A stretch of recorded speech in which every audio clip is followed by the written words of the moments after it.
Assalamu alaikum mbokk yi ginnaaw bu ñu sant Yàlla, je ne reviendrai pas sur ce que mes prédécesseurs ont déjà eu à dire. Je voudrais seulement insister sur ce coup d'État, parce que c'est de ça qu'il s'agit.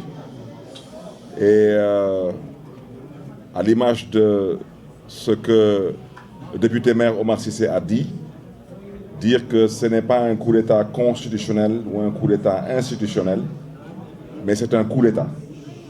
Et c'est la raison pour laquelle nous sommes venus aujourd'hui pour dire à l'opinion nationale et internationale que nous comptons nous dresser contre cette forfaiture, contre ce coup d'État.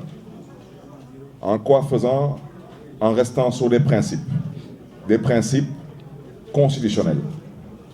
Et à ce titre, nous comptons répondre à l'invitation de la société civile, en l'occurrence Aar Sunu Élection, pour dire que cette plateforme nous a conviés demain dans l'après-midi à une marche silencieuse pour pouvoir, au besoin, démontrer que le peuple sénégalais est contre ce coup d'État.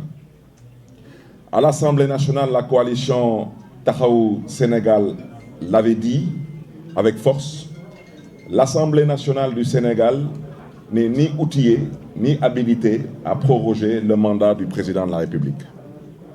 L'Assemblée nationale du Sénégal n'est ni outillée ni habilitée à proroger son propre mandat. Et la raison pour laquelle j'insiste là-dessus, parce qu'on veut nous divertir, mais il faut qu'on se comprenne. Dans quelques mois, si Macky Sall réussit son coup d'État, vous comprendrez aisément qu'il sera le seul maître à bord, parce qu'il aura les coudées franches pour dissoudre cette Assemblée nationale. Elle aura déjà fait ses 2 ans. Et je vous rappelle que bien avant le terme de ces 2 ans, M. Macky Sall a tenté de dissoudre cette Assemblée nationale.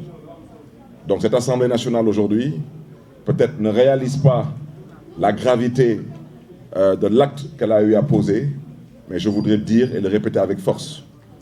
Nous sommes obligés de nous dresser aujourd'hui contre ce qui se fait, parce que ce qui se fait aura logiquement une suite. Mais je voudrais surtout, chers amis de la presse nationale et internationale, réitérer ici la position de notre leader, le président Khalifa Abubakar Sall. M. Khalifa Abubakar Sall a toujours milité pour des élections inclusives et participatives, pour les élections claires, transparentes et démocratiques. Quand je parle d'élections, je parle d'élections locales, législatives et présidentielles.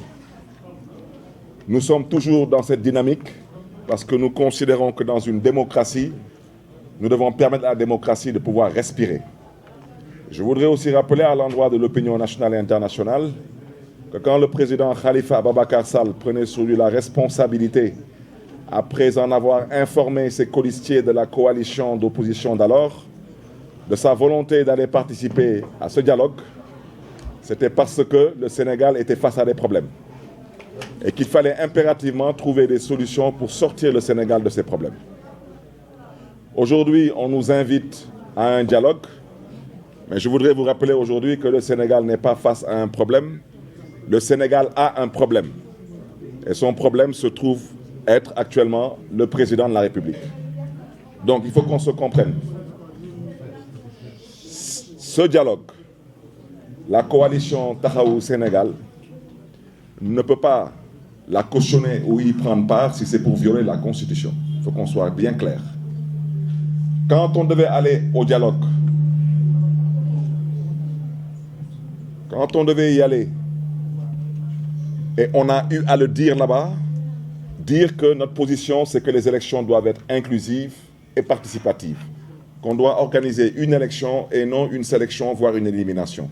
Et ça reste toujours la position de principe de notre leader et de notre coalition.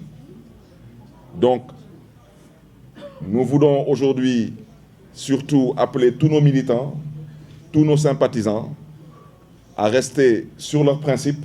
C'est des principes de défense de la Constitution et des lois et textes en vigueur dans ce pays. Merci à vous. Il va résumer ça en Wolof.